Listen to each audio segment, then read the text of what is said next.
Olá, pessoal, boa noite, tudo bem? Vamos começar aqui agora a nossa aula de hoje, né, nessa sexta-feira. E dando continuação à nossa matéria, né, a gente vai ver hoje uma equação que vai ser muito utilizada mais para frente, que ela é aplicada quando um fluido, ele é um fluido incompressível. E aí a gente vai lembrar lá da mecânica dos fluidos, né, o que seria um fluido incompressível. Um fluido incompressível é aquele aonde que as variações, né, da densidade, né, ou da massa específica, ela é desprezível. E a gente lembrando, né, aqui na termodinâmica, o que seria aí se eu tenho que a massa específica, então, né, ela tende a zero, né? Então, obviamente, a gente tinha que massa específica é 1 sobre o volume específico.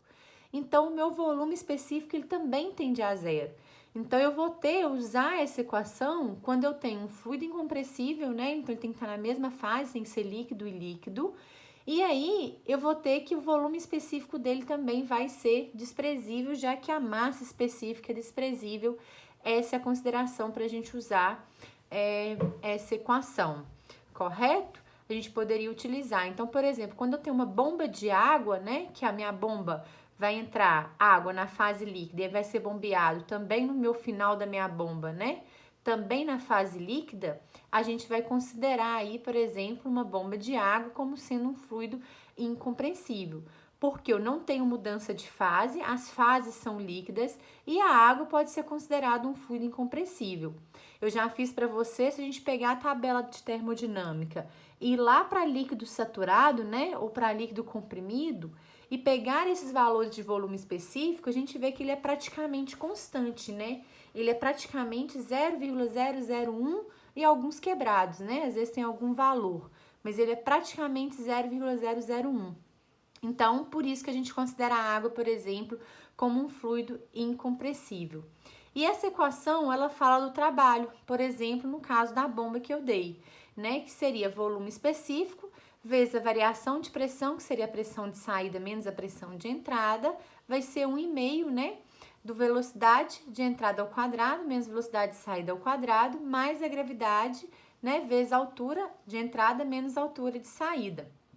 Essa equação, pessoal, ela nada mais é do que uma equação que vocês viam muito lá em mecânica dos fluidos, que é a equação de Bernoulli, né? Ela veio da equação de Bernoulli. E esse termo aqui refere-se à energia cinética. Esse termo se refere à energia potencial, né? Aqui tá tudo em unidade específica, que é em função da massa. Então, eu tenho um trabalho específico, eu tenho um volume específico, ele não multiplicou pela massa. Aqui eu não tenho a massa na unidade da minha energia cinética e aqui eu não tenho a massa na unidade da minha energia potencial. E aí, se a gente desprezar, né? Então, vou colocar aqui, ó. Se a gente desprezando a energia cinética e a energia potencial, né? O que vai acontecer? Esse termo vai valer zero e esse termo vai valer zero. Então, a gente vai ter que trabalho específico vai ser o volume específico, a pressão de saída menos a pressão de entrada. A gente vai chegar nessa equação que vai ser muito utilizada aí na termodinâmica, já que a gente despreza, né? Esse termo é muito pequenininho, a maioria das vezes velocidade e potencial na maioria dos exercícios, correto? Essa forma, por enquanto, a gente vai utilizar quando a gente vê muito ciclo. A gente começa a falar aí do ciclo de Rankine, né? A gente vai utilizar bastante essa equação. Por enquanto, a gente precisa apenas conhecê-la, né? Saber que ela veio da equação de Bernoulli e saber que é uma alternativa quando o meu fluido for incompressível, né? Eu só posso necessariamente utilizar essa equação quando eu estiver trabalhando com fluido incompressível, né? Se eu tenho uma mudança de fase, se eu tenho, por exemplo, líquido virando vapor, eu já deixo de ter um fluido incompressível. Então, eu não posso utilizar essa equação. Essa equação só é válida para fluidos incompressíveis, né? Então, fora disso, eu não poderia utilizá-la. Então, a gente tem que tomar bastante cuidado também quando a gente for utilizar essa equação aqui, correto? E aí, a gente vai entrar numa parte da matéria que é extremamente importante e eu particularmente gosto muito, né? Que fala sobre eficiência isentrópica, né? O que é eficiência isentrópica? Como o próprio nome diz, né? Iso igual, então entropia é igual, né? A gente tem diversas formas de medir o rendimento de máquinas, de equipamentos, né? Então, a gente viu, por exemplo, o ciclo de Carnot, onde que eu tenho a eficiência do meu ciclo. Ela é do ciclo, ela engloba os 4 equipamentos, por exemplo, que a gente tem no ciclo de Carnot, seja um motor térmico, por exemplo, com evaporador, um condensador, né? A gente vai ter a bomba e vai ter a turbina. Então, ela vai medir a eficiência daquele ciclo, daqueles 4 equipamentos, correto? E aí, a gente tem eficiência volumétrica, a gente tem diversos outros tipos de eficiência. A eficiência isentrópica, ela é utilizada para medir a eficiência de equipamentos individuais, como, por exemplo, uma bomba isolada, uma turbina isolada, um compressor isolado, né? E aí, o que ela vai medir? Ela vai medir a capacidade que esse equipamento, né, que essa turbina, que esse compressor tem, que ela está operando de forma real e a capacidade que ela operaria de forma ideal, de forma perfeita, né? Por quê? Para ela operar de forma perfeita, quando a gente lembrar lá, vou colocar aqui no cantinho, né, da segunda lei que a gente viu, a gente tem que ΔS é igual à variação do calor sobre a temperatura mais o S gerado, né? Para ela ser perfeita, para minha turbina ser perfeita, por exemplo, o que vai acontecer? Ela tem que ser adiabática, ou seja, ela não pode ter perda nenhuma, né, de calor com o meio ambiente e ela não pode ter nenhuma irreversibilidade, né? Ela não pode ter nenhum atrito, por exemplo, entre as palhetas da minha turbina, né? Aí ela operaria de modo perfeito, por quê? A variação de entropia, a variação de ordem, desordem no meu sistema vale zero, né? O que faria minha turbina ser o quê? Isentrópico, o meu processo dentro da turbina ser isentrópico. Então, o que o rendimento térmico, que a eficiência isentrópica faz olha, eu tenho um compressor, ou eu tenho uma turbina industrialmente, então vamos analisar como ela está operando agora, de forma real, e como ela estaria operando de forma ideal. Se ela fosse ideal, ela estaria me gerando quanto de potência? E real, ela está me gerando quanto?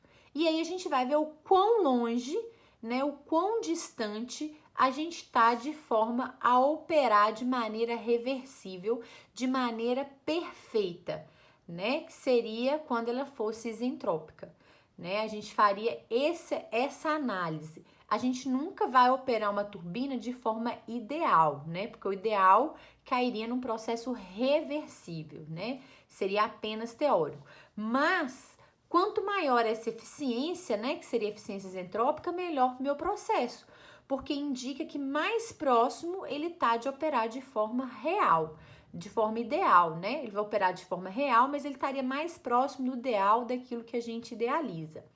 Então, eu coloquei aqui só para a gente lembrar, a eficiência é a energia desejada sobre a energia paga. Isso é o conceito de eficiência. A eficiência isoentrópica, né, de uma turbina, ela é dada pelo trabalho real sobre o trabalho ideal. Como assim? Aqui eu coloquei um ciclo, né, que seria um ciclo de Carnot, e o que a turbina faz, né? A gente vai entender melhor para esse gráfico aqui. A turbina, ela faz o quê? Ela aumenta eu coloquei o sinal errado, né? Seria para cá, desculpa. A turbina, ela diminui a pressão, ela expande, ela sai da P1 e vai para P2, né? E aí a gente teria um processo mais ou menos esse que seria para uma turbina, né? E aqui ele teria um H2 e aqui ele teria um H1, certo? O que seria o trabalho dessa turbina que opera dessa forma, né? O que seria o trabalho aí pela primeira lei? Seria calor de 1 para 2, menos trabalho de 1 para 2, é igual a energia interna, energia entalpia, cinética e potencial, né? A gente teria isso aqui. Então, a gente vai continuar considerando a turbina diabática, né? Energia interna não tem, cinético potencial normalmente a gente despreza. Então, vocês já sabem que o trabalho de uma turbina, escrevendo de forma específica, né, em função da massa, seria H2 menos H1, né? Isso aqui seria o que a gente chama de trabalho real, né? O trabalho real de uma turbina, que nada seria essa área aqui, ó, que eu tô achurando, né? Então, essa área aí que eu achurei de azul, ele seria o trabalho real da minha turbina, é o quanto de potência, né, que ela me liberaria. Porém, nesse gráfico aqui, quando ele é feito em 3D, ele tem essas linhas que eu já desenhei aqui em vermelho. Essas linhas em vermelho, elas nada mais significam do que as curvas de isoentropia, né? O que é a curva de entropia?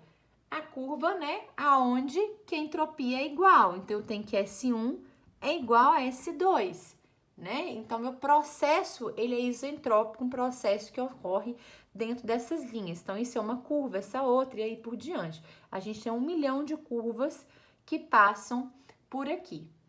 O meu processo real é esse que eu desenhei aqui de caneta, né? Azul. O processo ideal, ele tem que ser um processo isentrópico. Para ele ser isentrópico, ele tem que fazer exatamente em cima da curva, né? Então, eu peguei essa curva aqui, ele sai do ponto 1, essa curva que passou no ponto 1, e ele vai exatamente em cima dessa curva aqui. Ele faria esse formato e cairia aqui num estado que eu vou chamar de 2S, né? Porque esse é o real.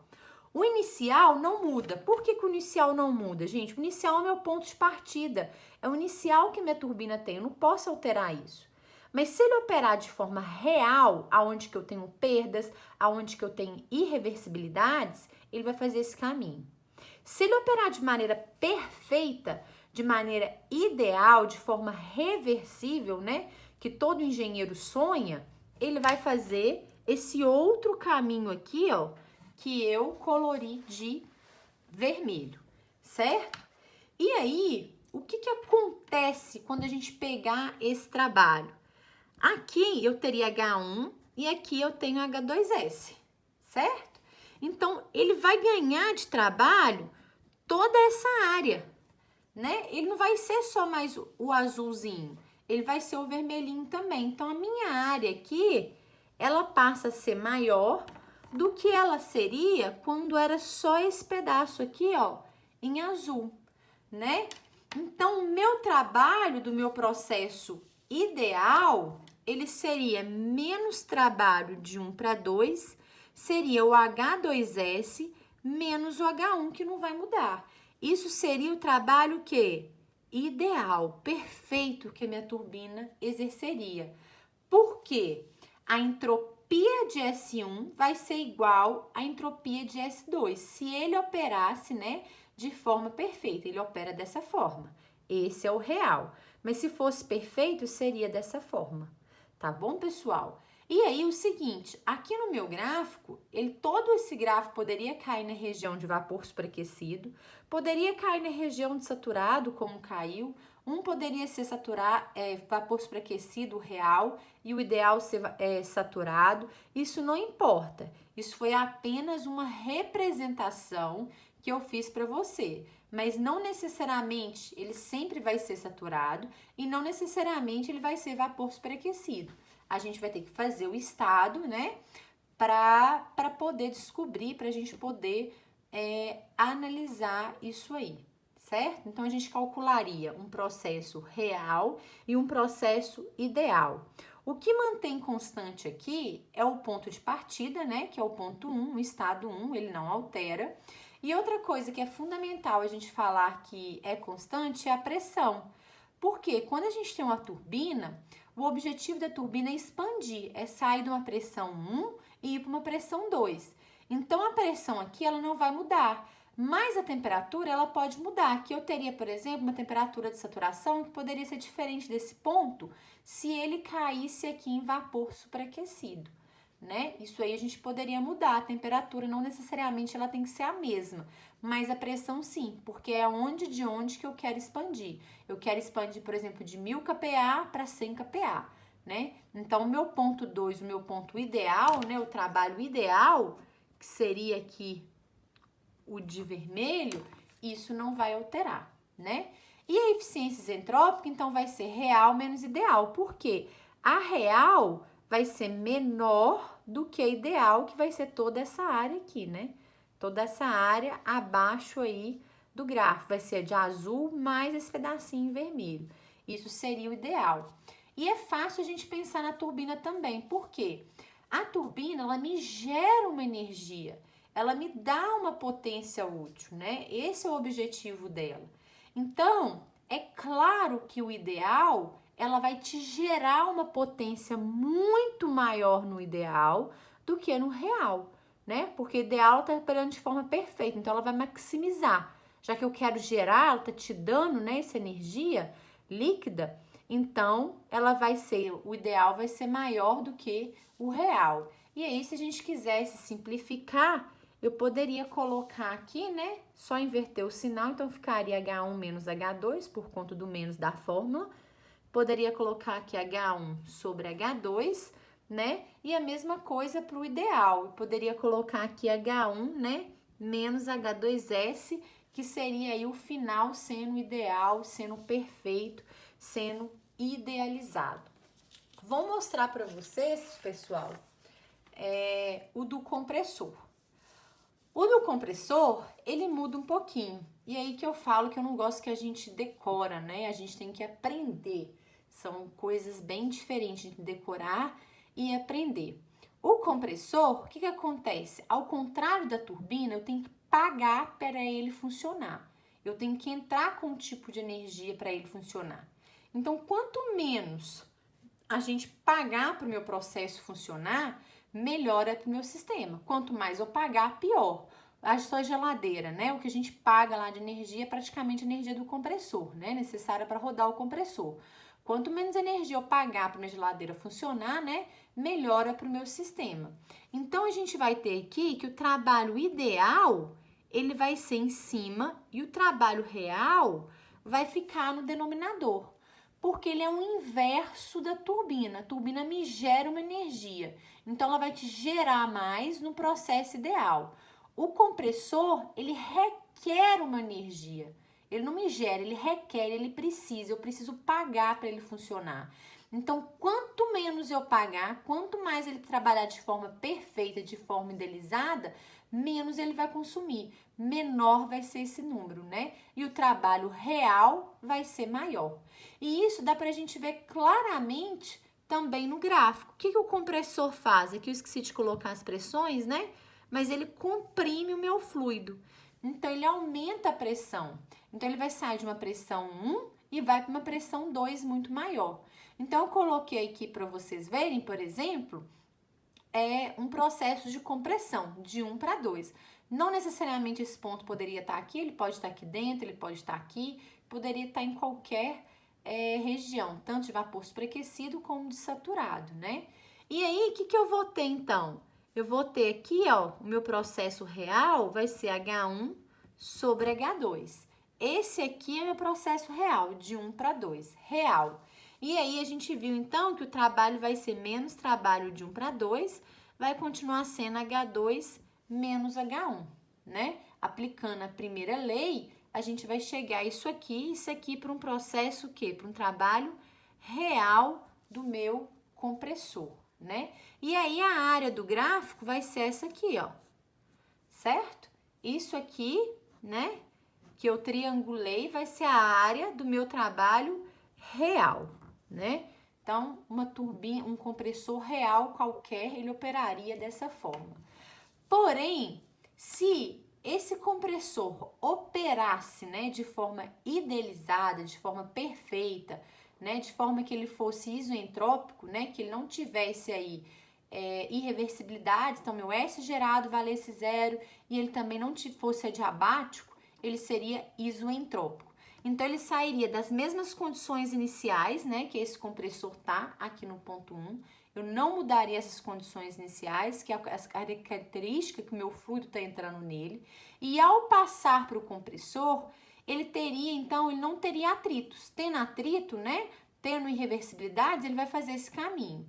Mas se ele passasse o meu compressor de forma perfeita, ele ia seguir as curvas de isentropia, que é essas aqui que eu coloquei para você, ó, onde que o S é constante.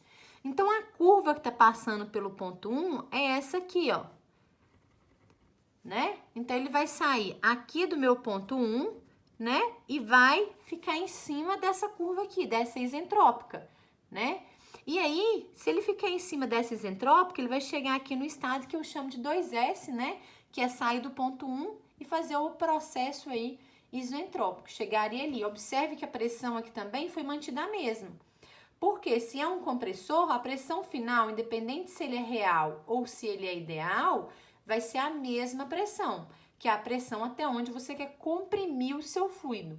Aqui, gente, a gente já tem temperaturas diferentes para o estado real e para o estado inicial. Olha, aqui eu vou ter uma isotérmica passando, né?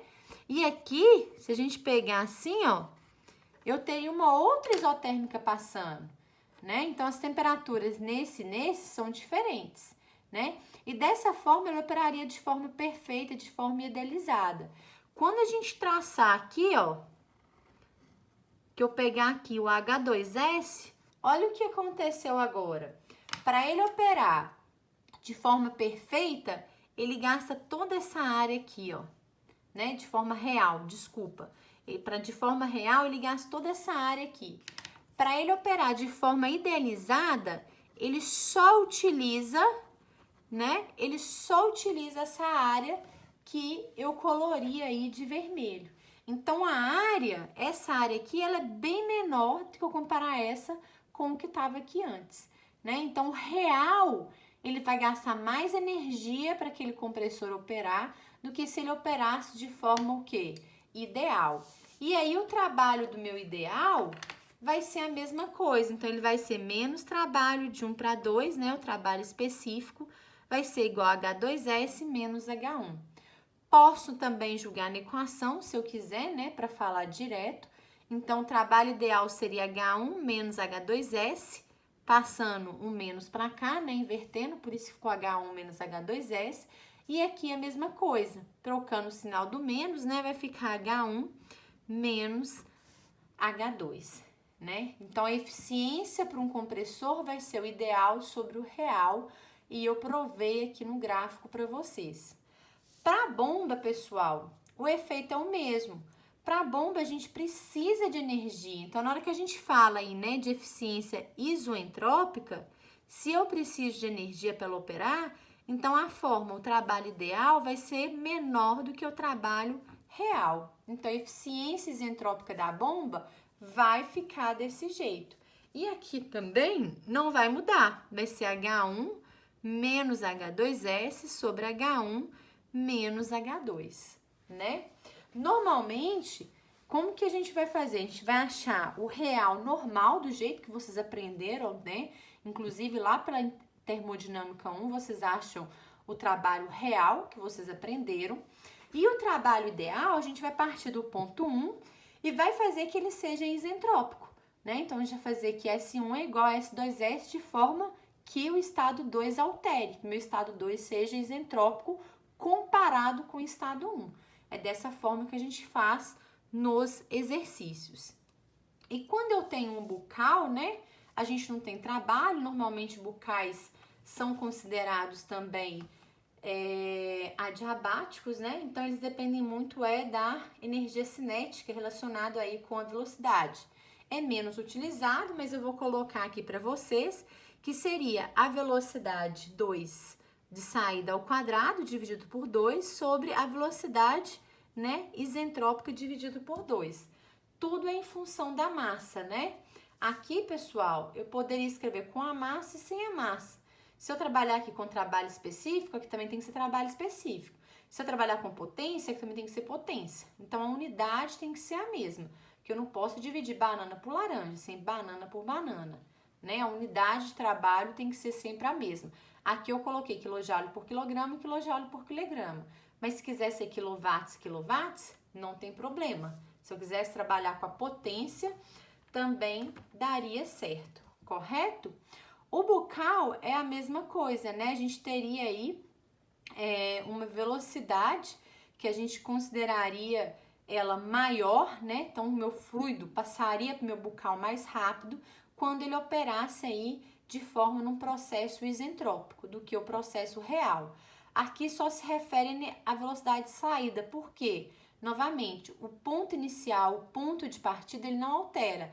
Ele altera como esse fluido é comprimido dentro do seu compressor, ou como o meu fluido passa dentro do bucal que vai alterar essa velocidade dele, né? Então, para o bucal, a gente chegaria nessa equação em que VS seria a velocidade de saída real e VSS seria a velocidade ideal de saída, né? Seria a velocidade aí isoentrópica de saída. Tudo que é o estado, quando a gente referir ser isentrópico, a gente coloca um Szinho para indicar. Isso é nomenclatura, tá bom? Para diferenciar. Pessoal, alguma dúvida em relação a isso? A aula de hoje, a gente vai estar aberto aí para discussão. Vou colocar aqui para vocês, para ver se vocês realmente aprenderam, né? Esse número 1. Esse número 1 aqui, eu vou tirar uma foto depois para vocês, só para vocês verem melhor. Mas o número 1, ele se refere, né, à equação de Bernoulli, que eu passei para vocês, é bem tranquilinho, rapidinho de fazer. E o número 2, ele fala da eficiência isentrópica, né? Então, eu já coloquei a resposta para quem for tentar fazer, para ver se realmente entendeu a aula, para vocês mexerem nesse exercício. Na próxima aula, a gente tenta fazer, eu vou resolvê-los com vocês. Mas fica para casa para vocês tentarem, combinado? Uma boa noite, um abraço a todos.